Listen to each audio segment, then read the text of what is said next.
এক সপ্তাহ আগে একটা সুন্দরী মেয়ে মেসেজ দিয়ে বলে আমাকে নাকি তার ভালো লাগে। তার ভালো লাগার কথা শুনে প্রোফাইল চেক করে দেখি মেয়েটা পুতুলের মতো সুন্দরী। তাকেও আমার ভালো লেগে গেল। ভালো লাগারই কথা, কারণ আমরা বেডা মানুষ, মেয়েদের থেকে অফার পেলে কখনোই মানা করতে পারি না, কারণ আমরা বেডা মানুষের মন বিশাল বড়। যাই হোক, তার সাথে কয়েকদিন কথা বলার পর আমাকে বলল তার মা বাবা নাকি কালো ছেলে পছন্দ করে না, তাকে পেতে হলে আমাকে সুন্দর সাদা হতে হবে। আমি টেনশনে পড়ে গেলাম, কালা থেকে সুন্দর হব কিভাবে।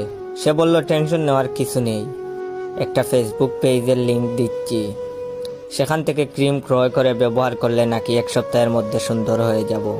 তাড়াহুড়া করে পেজে মেসেজ দিয়ে ক্রিম অর্ডার করলাম 15 পিস, কারণ ওনারা নাকি 15 পিসের কম বিক্রি করেন না।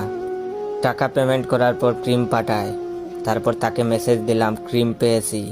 আমার মেসেজ পেয়ে সে বলল ভাইয়া আসলে ওইটা আমার পেজ, আমি এভাবে মানুষের সাথে প্রেম করে ক্রিম বিক্রি করি। আমাদের মতো সহজ সরল মানুষের মন নিয়ে এভাবে খেলাটা কি ঠিক হলো? আপনারাই বলেন।